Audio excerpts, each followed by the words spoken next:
My name is Clara Whitmore. I laid my husband Henry to rest on a chilly Tuesday morning, the kind of morning when clouds hang low and nothing feels warm. Not even the coffee served in the side room of the funeral home. He had been my partner for 43 years. A contractor by profession, quiet yet respected, always in motion. He built things, bridges, schools, libraries. Anything that required structure, he could make it endure, until his own body began to decay from within. Now he rested in a closed casket at the front of the room, dressed in his navy suit, while our children whispered near the exit, as if they were late for something more pressing. Andrea, our daughter, was the first to speak to me after the service, not to ask how I was, nor to check if I had eaten, but simply to say that we need to talk about the house. Her voice was flat, efficient. She had always resembled Henry more than me, sharp, impatient, focused. Beside her stood Victor, our eldest, accompanied by his wife, Chelsea, who wore grief as though it were an accessory that didn't quite suit her. The lawyer called. Victor spoke, his tone stripped of softness. "The reading is scheduled for Thursday." I nodded. The word felt foreign in my mouth. Thursday, as if I hadn't buried my husband just an hour ago. "We assume you'll want to sell," Chelsea added with a smile too saccharine to be genuine. "It's such a large house for one person, given your situation." My situation. That was the phrase now. I kept my voice steady. "The house isn't going anywhere. Not yet." Andrea frowned. "Mom, you haven't worked in decades. Dad handled everything, finances, bills, even the grocery apps. You don't even know how to transfer money online." She wasn't wrong. Henry had insisted on managing it all. "You make the home warm, Clara. I'll handle the rest." And I had for 43 years. But something shifted within me that day, something I didn't yet have words for. Only a quiet knowing that I was not, in fact, finished. That night, the house felt excessively quiet. The kind of silence that presses against your chest and makes you forget what breathing is meant to feel like. I wandered from room to room, unsure what I sought. The coffee mug Henry had left in the sink still bore a faint ring inside. His glasses were folded neatly beside the newspaper, open to the obituaries, as if he had been checking whether his name had appeared yet. I found myself in the upstairs hallway, standing before the linen closet. Inside, everything seemed untouched. Extra towels, spare pillows, a box of holiday decorations we no longer put up. My fingers brushed along the top shelf, searching for the small tin where Henry kept backup keys. Garage, shed, safety deposit box, and then one I didn't recognize. A small brass key, smooth, cool, and strangely clean for something stored away in darkness. I looked up. The attic access panel loomed above me, just a flat square in the ceiling I had passed beneath for years without a second glance. Yet now I noticed something different, a faint crack along the edges, as if it had been opened and resealed. Henry had always warned me not to go up there. "Too dangerous, sweetheart." Tools scattered everywhere, dust as thick as your fist, but I wasn't afraid of dust. I went to the garage and dragged out the telescoping ladder. My hands shook slightly as I extended it. The metal felt cold and unfamiliar. I climbed slowly, the brass key clutched tightly in my palm like a secret straining to emerge. The key turned effortlessly. The panel creaked open on well-oiled hinges, and what I saw made me grip the ladder's sides until my knuckles turned white. No dust, no clutter, no forgotten Christmas lights or rusty nails. Instead, the space appeared deliberate. Pristine tables with neatly rolled blueprints, file cabinets labeled in Henry's handwriting, a drafting lamp, clean floors, organized drawers. This wasn't storage. This wasn't an attic. This was a hidden office. A place Henry had constructed not merely to hide things, but to build something he had never revealed. Not even to me. I climbed fully and stepped onto the attic floor, half expecting it to give way beneath me. But it held, just as Henry always had. The blueprints were the first thing I noticed, lined up in tubes labeled in his blocky handwriting. I unfurled the top one carefully, and as the paper flattened across the table, my breath caught. Sunrise Academy for Girls. A school, 3 stories tall, dormitories flanking each side, a central courtyard, library on the second floor, natural light for art therapy, soundproof counseling offices. I traced the ink with my fingertips, as if it might still carry warmth from his hand. The next blueprint was titled Haven House: transitional housing for women and children, private family units, communal kitchen, a playground, panic buttons in every room. Then another, Golden Grove Senior Community, not institutional, not sterile, with green spaces, garden plots, workshop rooms. A communal dining hall for those seeking connection, without feeling managed. Each plan more intricate than the last, each note in the same familiar hand. At the back of the room sat a file cabinet. I opened it and found folders labeled with meticulous precision. Zoning, research, grant opportunities, outreach contacts, building codes, and then one marked medical. I pulled it out, sat down slowly, and began to read. Stage III lung cancer diagnosis, 3 years ago, but he had only told me 2. For 12 months, Henry had carried this alone. While I thought he was tending the garden or napping in the den, he was up here, drawing, writing, planning. There was one more folder, thinner than the rest, labeled Legacy. Inside, I found a letter addressed to me. Clara, if you're reading this, I'm gone, and I'm sorry for that. I didn't reveal the cancer immediately, because I couldn't bear the thought of watching you lose hope. You've always been the heart of this house, and I wanted to protect that light in you as long as I could. These buildings, they're more than sketches. They're what I should have built long ago. I spent decades constructing office parks and government centers, but I always dreamed of building something that mattered. I know I won't live to see these rise, but I had to try. I'm not asking you to carry this weight, Clara, but if you're holding this letter, you may be the only person I trust to decide what happens next. With all my love, Henry. I sat there a long time, long enough for the light to fade from the narrow attic window and the cold to reach my bones. But I didn't feel lost. I felt needed. The next morning, for the first time in years, I brewed coffee in Henry's old mug and carried it to the kitchen table, where his laptop sat untouched. I had never opened it while he was alive. It felt like crossing a line, but now I needed to see what else he had left behind. The password was simple, my middle name followed by our wedding anniversary. Even in his secrets, he had included me. His browser was a map of quiet ambition. Research on nonprofit housing models, educational grants, architectural trends for trauma-informed spaces. Articles about shelters that didn't feel like punishment.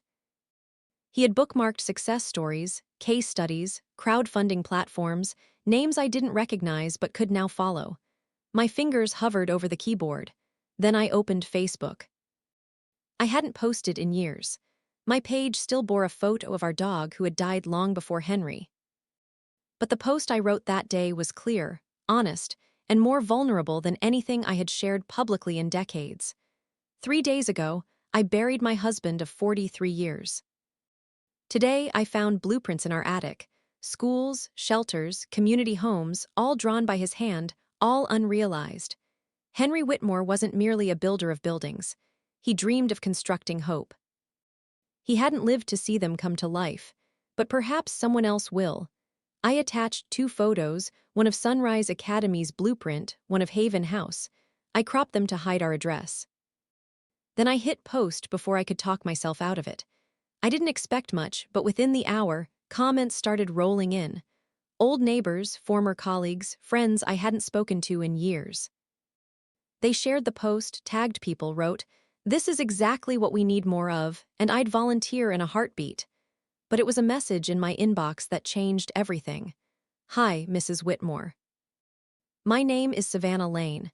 I run the North Haven Foundation, a nonprofit that supports visionary community projects. I saw your post.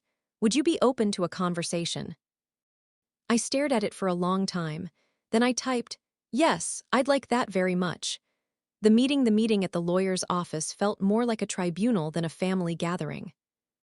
We sat at a long mahogany table, beneath oil paintings and diplomas, everything designed to make a person feel small unless they wore a suit. David Greer, Henry's attorney for over 20 years, greeted me with the careful sympathy men reserve for widows they presume fragile.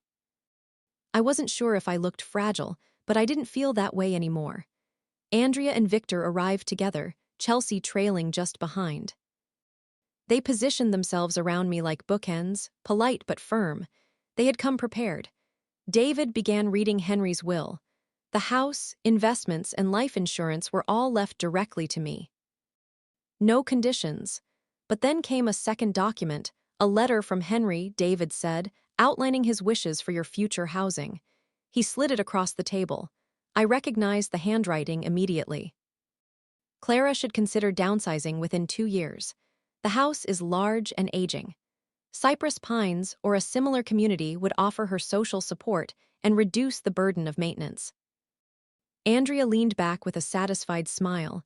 Dad was practical. He wanted you somewhere safe and manageable. I nodded slowly. Yes, Henry was practical and he was also idealistic. They looked puzzled. The speech I opened my purse and placed the file folder on the table. Then calmly, I began to speak. 3 years ago, your father was diagnosed with terminal cancer. For 1 year, he didn't tell anyone, not even me, but he didn't waste that time. I laid out the blueprints. Sunrise Academy, Haven House, Golden Grove, these are his. He designed them in the attic, detailed, funded, researched. He didn't tell us because he didn't want to burden us with hope, but these were his real dreams. Victor blinked. What are you saying? I'm saying, I answered, that I intend to make them real. Chelsea laughed. You're talking about funding construction projects. Mom, you've never even paid a utility bill. David cleared his throat. Clara is the sole beneficiary of Henry's accounts. The funds are hers to manage. There are no legal restrictions. Victor's tone sharpened. So you're going to drain everything to chase Dad's pipe dreams. I met his eyes. Your father didn't dream and smoke. He drew in ink. He planned for permits, for zoning laws, for ADA compliance.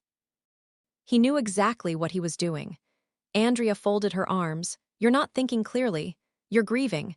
This isn't the time to make life-altering financial decisions. I'm not grieving anymore, I said quietly. I'm choosing, there's a difference. Victor leaned forward, jaw tight. So what you're going to what? Build a school? Yes, I replied. That's exactly what I'm going to do. The silence that followed wasn't shock. The silence was disbelief. And it was the moment they realized that the woman they thought they could manage had made up her mind. 2 days after the lawyers' meeting, I transferred the first $50,000 from the investment account Henry left me. Architectural consultations, legal filings, soil surveys. The foundation's project manager, Savannah Lane, sent me a checklist that spanned 5 pages. I read every line twice, then once more just to be sure. I turned my dining room into a project hub. Blueprints on the table, zoning regulations taped to the fridge. My kitchen calendar now tracked permit deadlines, not doctor's appointments. Andrea called that evening. Mom, I heard what you're doing. I stayed quiet. The interview Victor and I were concerned. You're making impulsive decisions, spending money fast with strangers. I took a breath. Savannah Lane is not a stranger. She runs a national nonprofit and has built over a dozen community projects in 3 states. She believes in your father's vision. Andrea's voice dropped an octave. Mom, please don't do something irreversible. That was the word, wasn't it? Irreversible. As if all my choices before had been safe, cautious, reversible, like my life had always been a temporary holding pattern, waiting for someone else to approve the next move. I spoke softly. The only irreversible mistake would be pretending your father's last years meant nothing. The next day, Savannah arrived with her team and a professional media consultant. They wanted to film a short video explaining the project's origin. A local station had reached out after seeing my viral Facebook post. I hesitated at first. What if I say the wrong thing? I asked. Savannah smiled. You say the truth. That's more than enough. The interview took place in my backyard under the willow tree Henry had planted our first spring in the house. As the cameras rolled, I spoke not as a widow or a retiree or someone being helped, but as a woman with a mission. I wasn't just building structures. I was rebuilding myself. That night, I got a message from Victor. We need to talk. Andrea mentioned your interview. Please don't do anything else until we've had a chance to meet again. This is getting out of hand. I stared at the words for a long time. Then I shut off my phone, closed my laptop, and opened a new Sunrise Academy notebook. On the first page, I wrote Sunrise Academy Paisy 1 timeline. Then I picked up my pen and kept going. 6 months later, I stood in the gravel courtyard of a half-finished campus. 3 buildings framed a quiet circle where saplings had just been planted. Steel bones, fresh paint, glass panes still smudged with fingerprints of hope. Sunrise Academy was no longer a drawing in the attic. It was real. A local news crew set up their cameras under the morning sun. Savannah straightened my collar and handed me a small mic. "Ready?" she asked. I nodded. More than I thought I'd be. Behind the cameras, I spotted Victor's Silver pulling up. Andrea stepped out dressed in the same black coat she'd worn to Henry's funeral. Her expression was unreadable. Chelsea didn't come. They stood a few yards back, far enough not to interrupt but close enough to be seen, close enough to be counted. The reporter began, "Mrs. Whitmore, what would you say to those who doubted your ability to Andrea Whitmore carry out this project?" I looked straight into the lens. I was told I was too old, too inexperienced, that my grief made me irrational. But what I've learned is that people confuse silence with weakness. I spent 43 years supporting a man who quietly built the world around us. When I discovered what he left behind, I decided I wouldn't be quiet anymore. Pause, breathe. In the last 6 months, I've overseen zoning applications, contractor negotiations, community outreach, and funding acquisition. I've raised over $200,000 in additional donations. And next fall, this school will open its doors to girls who deserve safety, education, and a future. The camera shut off. Applause came from the crew, the volunteers, the construction workers leaning on their tools. I turned. Andrea and Victor were still there. Andrea stepped forward. Her voice was softer than I remembered. "It's Andrea beautiful, Mom." Victor looked around, blinking. He would have been proud. "Dad," I nodded. "Yes, he would have been." Andrea hesitated. "I don't know how to undo what we said, what we assumed." "You don't have to undo it," I replied. "You just have to stop repeating it."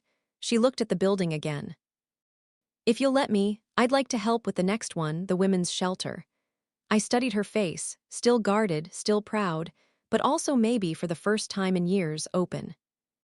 "Then help," I said, not as my daughter, but as someone who finally understands what this means. She nodded. "I'm ready to try." And just like that, for the first time in a very long time, I believed her. The first day of school arrived on a crisp November morning. I stood in the courtyard as 25 girls stepped nervously through the main doors of Sunrise Academy, backpacks slung over shoulders. Laughter echoing under the tall windows Henry had designed for natural light. They didn't know me. They didn't know Henry. But they were walking through a door that only existed because he dared to dream, and because I refused to let that dream die. For a long time, I thought building something meant putting up walls. Now I know it means tearing them down. The ones others place around your voice, your worth, your possibilities. This wasn't revenge. This was reclamation. I didn't destroy anything. I simply claimed what was already mine. Purpose, voice, and the right to decide what I do with the life I still have. If you're watching this and you've ever been underestimated, overlooked, or quietly dismissed, don't wait for someone to give you permission. Start building. And when you do, tag us in your story. Like, share, comment below because there's a whole generation of quiet warriors out there, and someone out there needs your voice to find their own.